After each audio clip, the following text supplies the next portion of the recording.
Time today news కి స్వాగతం.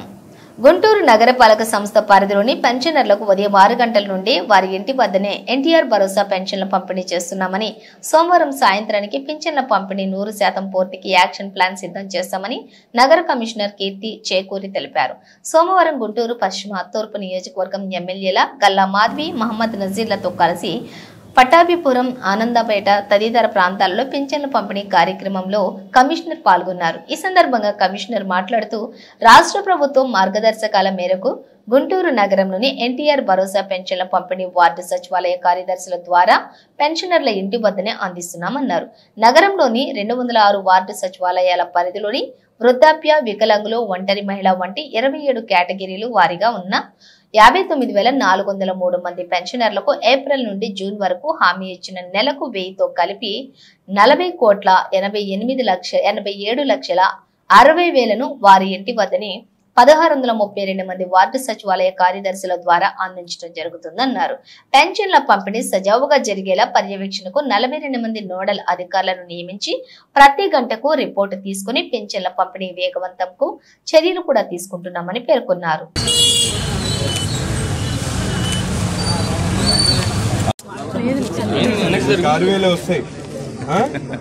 వస్తాయి ప్రతి నెల.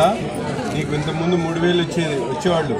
నీకు ఎవ్వరు నువ్వు వెళ్ళి అడిగావా? నేను 6,000 చేయమని ఎవరినైనా అడిగావా? ఎప్పుడైనా ఒక రిప్రజెంటేషన్ రాసావా? నా పెన్షన్ పెంచమని రాయలేదు. చంద్రబాబు నాయుడు గారు మీ అందరికి కూడా, వికలాంగులకి, మెంటల్లీ రిటైర్డ్ ఉన్నటువంటి వాళ్ళందరి కోసం వాళ్ళకి కూడా భరోసా. ఓకే ఓకే సార్ సార్ వస్తాం తెలుసు కదా. 3 నెలలు కలిపి రేపు నుంచి 7,000 ఇమ్మని అయ్యో 200 का 2,000 करा तो भी चंद्रबाबू नायडू, 2,000 के 4,000 के चंद्रबाबू नायडू करते. सतीश 2,000 का 4,000 भी चंद्रबाबू नायडू करा. अब 7,000 कहीं देते हैं मालूम.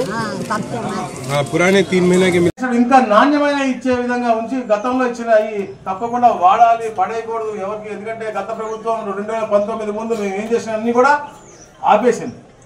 కానీ అట్లా కాదు. We are a proactive government. Definitely we think good about society, it not waste the money of society. కాబట్టి తప్పకుండా ఈ సద్వినియోగం చేసుకోవాలనే లక్ష్యంతో ఈ కార్యక్రమం చేపట్టాం. ఈరోజు మీ అందరితో పాటు పాల్పంచుకుని ఈ కార్యక్రమంలో ఉన్నందుకు అవకాశం కల్పించినటువంటి హెడ్ మాస్టర్ గారు మరొకసారి